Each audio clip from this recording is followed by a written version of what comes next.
that when patients come in, we have to actively ask them if they've opted out or not. Because if 30 days later, they get a final reminder, and if they do nothing, they're passively enrolled in the MediConnect program. Now, if a patient is passively enrolled, it doesn't mean they're in it forever. They could then opt out every 30 days. But you know how hard it is once you're tied up in a program, how difficult it is for them to go into fee-for-service, okay? So that's something that we don't want to happen. So what are we going to do? How are we going to help you? This is very important because we have, as an accountable care organization, we have as much invested in this as you guys. We want your practice to thrive, and we want you to keep your fee-for-service because we believe that it's a much more valuable opportunity than having a patient fall into an HMO environment. So what we're going to do is we want to reduce or significantly eliminate or reduce the impact of the MediConnect program.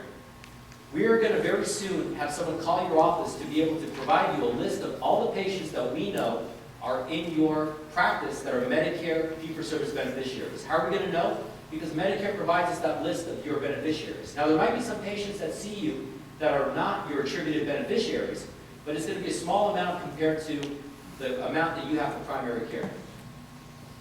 The other thing we want to do is educate other patients that potentially have many to be driven to your practice, because we're going to be more aggressive than anyone else out there. So we're going to try to keep these patients in fee-for-service, and we want other patients to know that, hey, if they go to your practices, you're going to help them keep out of this and guarantee that they're not going to go into this mess.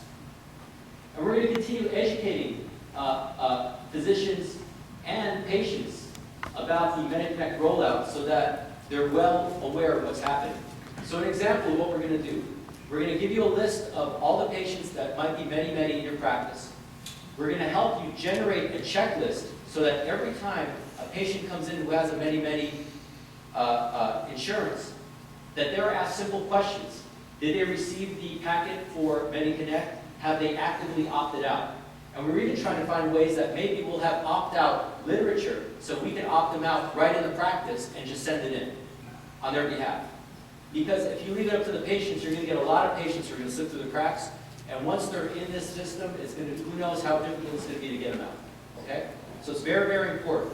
So the take-home messages here very much are, April 1st, patients are going to start going into the MediConnect program.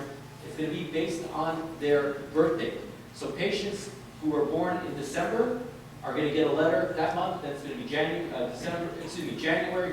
February, March, April, May, June, and it's going to be every month that we get this. Okay? There is an opportunity to get these patients out, and we will be contacting you very shortly to be able to give you the guidance to be able to do this. If you have any questions about this program, you can always contact us here at National ACO. You can always contact me personally to talk about this again. Okay? So we can